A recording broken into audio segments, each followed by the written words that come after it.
Hi, everybody. Hope you're all doing well.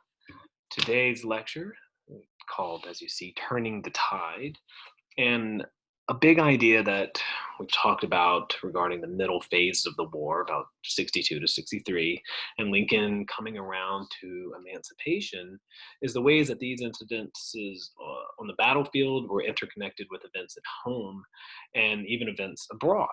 This is even when we consider the complete transformation of the war with the Emancipation Proclamation, we can observe Lincoln is still trying, or was still trying to negotiate between the battlefield, the home front, and interests abroad. And there was a close connection between these differing situations. Events on the battlefield affected politics and society in both the US and the CSA, and political and social factors had an impact on military events and military policy. We've talked about the momentum that was still largely with the Confederacy going into 1863, but what we're going to see is that Lee's two failed invasions, first we talked about earlier, Antietam, and the second, Gettysburg, which we're getting to, these failed invasions began to turn the tide for the Union, and not just on the battlefield, but beyond. Here, sorry. And we're going to look at some of these very tense moments for the US, but we'll see how enough Union victories and emancipation ultimately rendered recognition of the Confederacy impossible. And what I mean by recognition, I mean international recognition, another country recognizing the Confederacy as an independent nation of its own. We'll also look a little bit more closely at political, logistical, and economic challenge of fielding massive modern armies. We'll talk a bit about conscription, the draft, talk about how these two sides finance the war, how they get their military supplies, and the shifting tides of battle. And this happens really in the summer of 1863. The dynamics in the North and the South began to change in that summer and into the fall of 63 as the US began to put together a string of successes. And an illustration of the enormous swing of optimism and pessimism tied to events on the battlefields connected to these victories. People behind the lines watch these events very closely, and they would make their judgments based on how bearing. In the eastern theater, you have Gettysburg. And in the east, Lee mounted another major invasion into Northern Territory, this one all the way into Pennsylvania.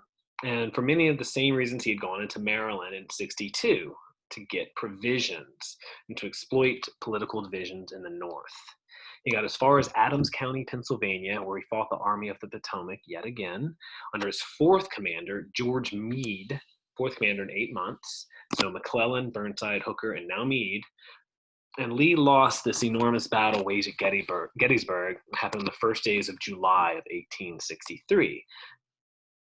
Tons of casualties. About 50,000 people were killed, wounded, or missing over the course of the battle. And this is a great victory for the North, and one of the few occasions in which Lee made a tactical error. But once again, Lee and his army was allowed to escape without further fighting, and this put Lincoln at his wits' end. Now, in the Western Theater, on the following day after the victory at Gettysburg, Lee captured Vicksburg on the Mississippi. Vicksburg surrendered on July 4th, along with 30,000 Confederates. And with one smaller stronghold, the United States had taken control over the Mississippi, one after another. It's part of that Anaconda plan that we spoke of earlier. They divided the Confederacy into two pieces, and they had control of the most important river in the United States, the Mississippi River. There's still more good news coming out in November of 63, and once again from U.S. Grant, and this time in Chattanooga, Tennessee. There, Grant turned back the only Confederate success in the West, which had come earlier that fall. And in taking Chattanooga, Grant scored a very important Confederate city. It was a key railroad center. Grant severed a vital rail connection between the Eastern and Western Confederacy by taking Chattanooga. And this battle involved one of the most famous assaults of the war. Confederates were assembled on this hill called Missionary Ridge, several hundred feet high, an impregnable position, seemingly, right? Some of the Union soldiers were, without orders from their officers, attacked the high ground and drove the Confederates off of the high ground of this strong position. And Grant had truly just become the hero of the West. He had put together an incomparable string of successes in the West and had effectively carried out half of the U.S. battle plan in little more than 2 years. So he's unparalleled amongst Northern military leaders, this Grant. So the U.S. in the summer and fall of 1863 had done something it had not been able to do for the entirety of the war. It had combined victories in both the East and the West. And so this might be the turning point of the war. Many people look at this moment as the decisive one in the war, and certainly it's very important. That's obvious. It reversed the trend in the East of Confederate victories, and it stopped Lee's string of successes. And we have to be careful that the war was by no means over. And these victories did not mean that the Union was definitely going to win. So good news, but still a long way ahead. And Gettysburg was important, but it exists in the realm of legends to some degree because it has become such a compelling story. Lincoln's speech there, reunion, the park, so many books, etc., etc. And thinking about Gettysburg this way will make us basically ignore 1864, 1 year later, when Northern morale would plummet to an all-time low. No one then would have said that the U.S. was going to win because of Vicksburg and because of Gettysburg. And we're not going to get back to 64 military events for a while, though. We'll leave the battlefield for a while, the U.S. having just carried out a string of successes. In the next couple of lectures, we're going to look at the war at home, abroad, and the war of African Americans, for African Americans. So both sides were devoted considerable attention to diplomacy with European powers, especially Britain and France. As we've said from the beginning of the war, one big factor was whether or not European nations recognized the CSA. And both the CSA and USA were well aware of what a difference aid of the French made for the Americans in the war for independence. Intervention from France or Britain could be decisive if that happened. And the CSA from the beginning aggressively pursued recognition from these two nations. And Cotton obviously dominated early CSA thinking about diplomacy. You know, a while back we talked about James Henry Hammond's speech about how Cotton was king. And Confederacy thought this was going to be decisive with a diplomatic angle of the war. Well, how come? Why did they think they had such leverage? It was Southern cotton that was spun in the looms of English and French textile mills. Large portion of industrial economies depended on cotton. So in other words, people in the South, political leaders, thought this was a source of a great deal of leverage. Kind of like oil today. Well, not today. But surely the British would intervene to keep cotton coming in. That's what they thought, at least. They would at the least break the Union blockade to keep the flow of cotton coming out of the South. And a British move to break the blockade would not only keep the Confederate economy going, it may also precipitate war between Great Britain and the US. And if that happened, prospects would be good for the Confederacy. To make England feel the pinch, Confederate leaders encouraged an embargo in cotton sales to Europe, and many English workers were out of work in late 1862. This embargo had an impact. So there's considerable pressure for the British government to do something, but there was a policy of withholding cotton. The policy of withholding cotton failed for several reasons. First, politically, because Britain already had a large amount of cotton at the war's outset, so it had to stockpile.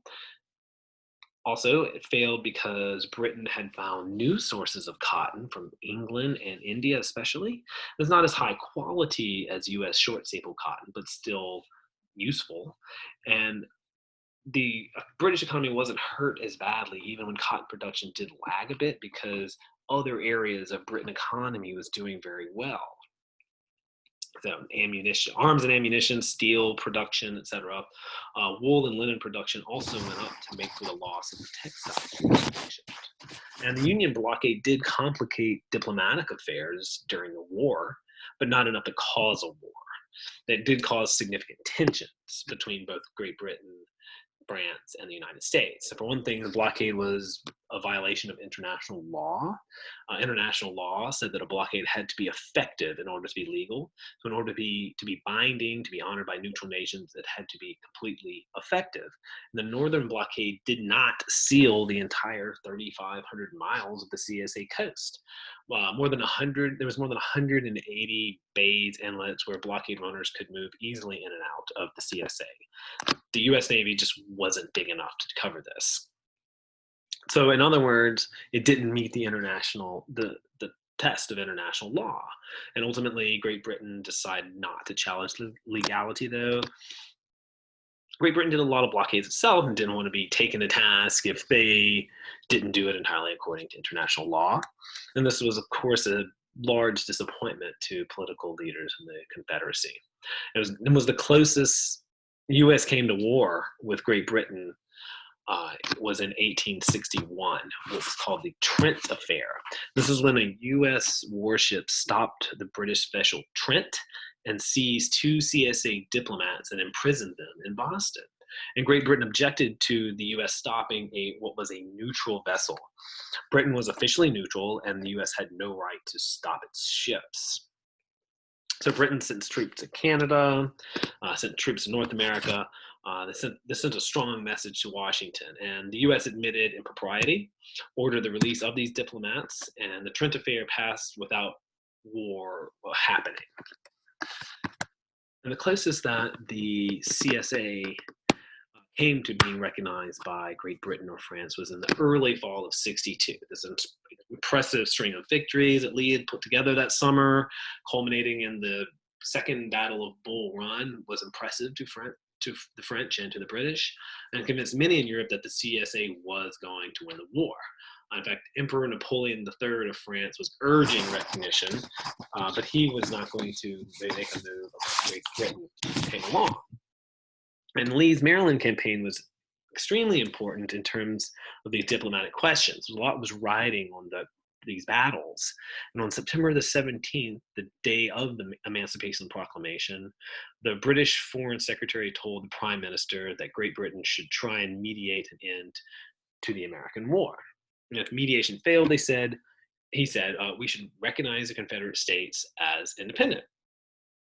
But news of the Battle of Antietam changed people's minds, and it took about 10 to 11 days for news to travel across the Atlantic. There was no transatlantic telegraph at this point.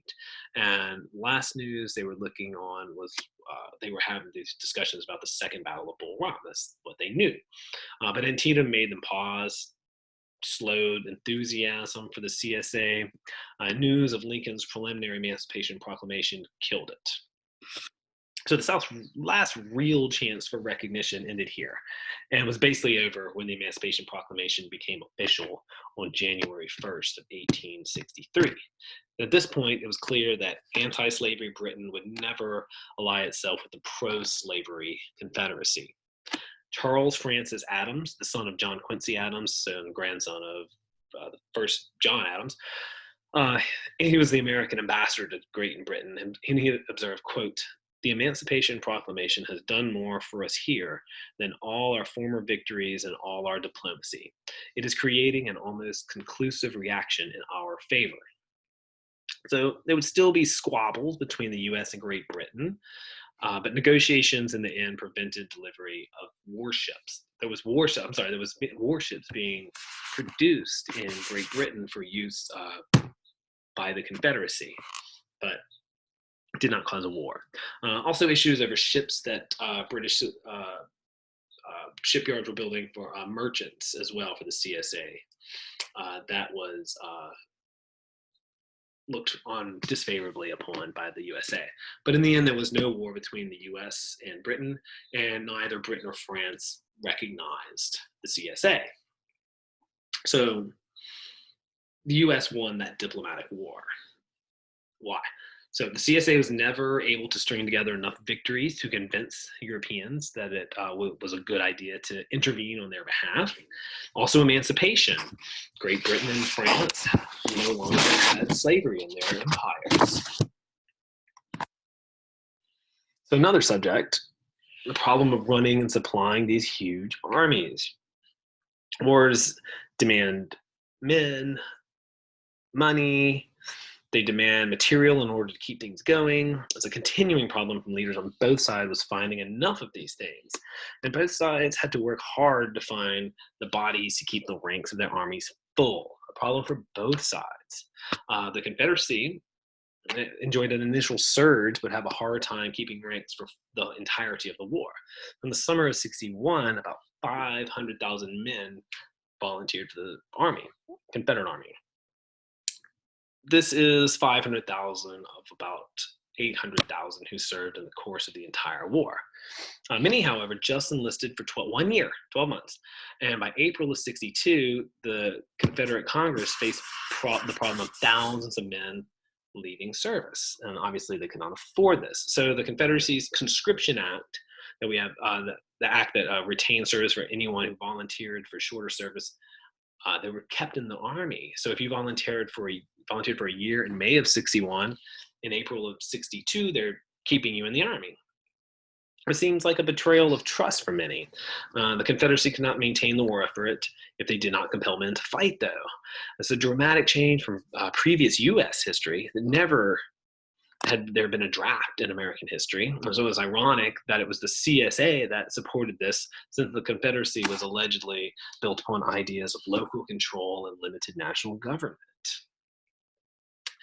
And here's the central government forcing male citizens into service. The government is forcing them. The law also was changed in 63 to extend the age limits from 18 to 45 to 17 to 50. So conscription became very unpopular in the Confederacy. Many evaded the draft, but it did work to encourage volunteering. Many saw it being drafted as a form of shame. Many women early on urged men to volunteer. Some people's manhood could be called into question if they didn't volunteer. Overall, 80,000 conscripted, another 80,000 enlisted to avoid being drafted. So the Confederacy mobilized about 80% of its white male military manpower, and this is a very high percentage of people. And this was made possible only by the institute of slavery. Slavery kept the economy running and freed up this large number of white males. Well, yes. So the U.S. put about 2.1 million men into uniform. So about half of its entire, the military age eligible population. Of these, about 500,000 were born outside of the U.S. Another 180,000 were African Americans. They made up 9% of military forces. Many were formerly enslaved, though not all were. Most of these soldiers were volunteers, but the U.S. also had to resort to a draft before the war's end. So in March of 1863, the U.S. government instituted the draft, so that all men aged 20 to 45 eligible for service. But, however, you were allowed to buy a substitute to avoid service. If you were drafted, you could pay someone to serve for you. You could also pay what is called commutation money, COMMUTATION. It's a $300 fee that would get you out of draft calls. So this caused extreme bitterness amongst certain parts of the population. The draft wasn't fair. People said it was a rich man's war and a poor man's fight. You've probably heard this before. There were riots, as we've spoken about, in New York City. And so just after the Battle of Gettysburg in July of 63, as the first draft call went into effect, laborers, many of them Irish immigrants, rioted through the streets, proclaiming that they weren't going to fight in a war to free African Americans. So what started out as an anti-draft riot turned into a race riot, and the main target of these rioters were African Americans. They rioters in New York, they burned a black orphanage. They kept the fire and police departments away from putting the fire out so that it would burn. Many Northerners fled to Canada. One study of Midwestern populations suggests that as many as 90,000 Midwesterners fled up to Canada. Thousands of them congregated in remote rural parts of the North to avoid the draft. And in the end, the draft worked, as it did in the CSA, to encourage enlistment rather than to actually force men to fight. The states used all kinds of incentives, included bounties, to get men to enlist. And overall, 45,000 men were directly drafted in the North. Another 120,000 purchased substitutes. Two numbers made up about 6% of all who served. So both the US and Confederate armies were made up of a good cross-section of the population. The notion that it was a rich man's war and a poor man's fight is maybe overblown, but this was the position of many poor men, clearly. And in addition to men, you also need money to make a war happen. So how did they get this? The two sides financed their war efforts through a variety of means: paper money, loans, taxes. So the Confederacy, taxes made up about 5% of total financing, loans about 35%, paper money about 60%. And this is a problem. The paper money was virtually worthless at the end of the war. It didn't back anything, and because the Confederacy was just cranking out this money, and therefore inflation soared. So in 1864, it cost about $64 to buy what $1 had purchased at the beginning of the war. By the end of the war, it was up to $92. This is 9,000% inflation due to the blockades. Due to Union military occupation, transportation infrastructure broke down, but most importantly, the agricultural economy was not up to the enormous demands of fighting a modern war. Most money in the Confederacy was invested in land and slaves, and this did not make for a strong war machine. So, U.S. financing, though, was much more secure. 13% came from fairly stable greenbacks, as we still sometimes call money today. That is paper money that looked a lot like the paper money we have now, as you can see. 21% came from taxes. There was an income tax for the first time here, and 66% came from loans, mostly war bonds that were purchased by private citizens. This was a robust and diverse economy that made it much easier for the North. There was not nearly as much trouble financing a war and maintaining a stable economy for the Union. Both sides were fairly successful at supplying certain things to their armies. Soldiers on both sides were armed with muskets, rifle muskets.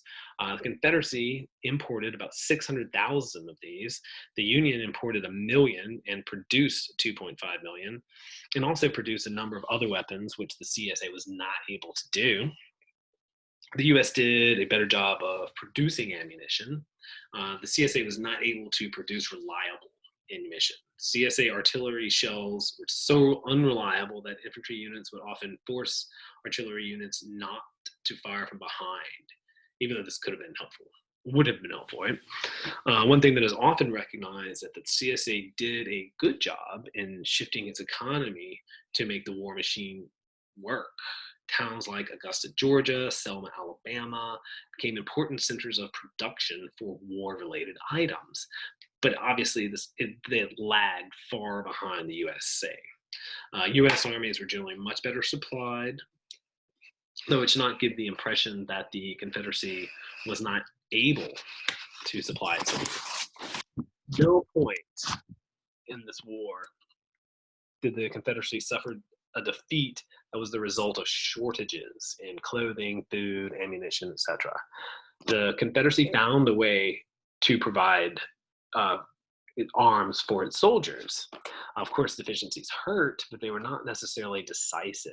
And there's common widespread stories that about Confederate soldiers without shoes and food, and surely a drawback, but not decisive, this contributed less to particular defeats and more to general malaise, low morale. It also led to straggling and desertion, which was a problem for Confederate armies throughout the war, but not enough of a factor to explain major defeats. The Confederacy produced most of what it needed. It was pretty much on equal footing in this regard. Although there is a long historical tradition of writing that tends to exaggerate the Confederacy's shortcoming in these areas, that is to put forward an image of the Confederate Army almost in tatters, but still winning. Things were not that bad. They were bad, but not like that. What is most remarkable about the Confederacy is the ways in which they built and managed their war machine. It reflected this pre-industrial agricultural society. However, experiences in the Civil War began a long-standing tradition in in the U.S. military of supplying soldiers very well. This would be a mark of subsequent the World Wars. A U.S. officer remarked during the Civil War that, quote, "A French army half our size could be supplied with what we waste." Anyway, I'll leave it here and we'll pick up next time.